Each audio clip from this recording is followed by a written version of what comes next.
Sigurado ako, ubusan na naman ng kanin dyan sa kaldero ninyo. Lalo na ganito yung ulam ninyo, ang classic na kinamatisang manok. Huwag ka mag-i-skip ha. Dyan ka lang at tuturo ko sa inyo kung paano gumawa ng kinamatisang manok. Alam mo ba, napakasimple lang naman ingredients nito at napakadaling gawin. Tamang-tama sa panahon ngayon na nag-uulan, kapag ito ang inihain mo sa pagkainan ay sigurado, patok na patok yan. Kaya samahan mo na ako sa aking kitchen at umpisahan na natin ang pagluluto. Tara!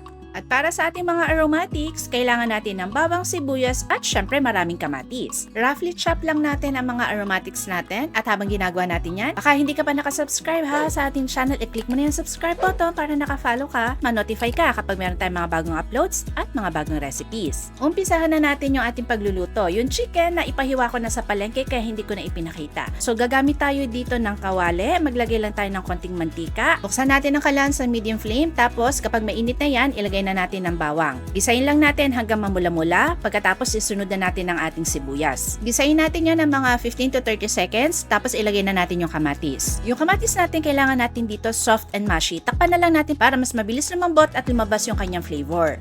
So ayan, malambot na yung ating kamatis, ilagay na natin yung ating chicken. Haluin o igisa natin ito hanggang sa magbago yung kulay ng ating chicken. After that, titimplahan natin yan ng patis. Takpan natin at isimmer natin yan for at least 5 minutes para ma-infuse natin yung flavor ng patis. So ayan, kung makikita ninyo, yung kamatis natin mas kumatas pa, kaya yung lasa ng kamatis natin na infuse na din dun sa ating chicken. So titimplahan na natin to ng pamintang durog at maglalagay din tayo dito ng half muna na chicken cube. Maglagay na rin tayo dito ng tubig para ma-simmer na natin yung ating chicken. Later, pwede kayo magdagdag ng iba pang mga pampalasa kung nakukulangan kayo sa lasa ng inyong niluluto.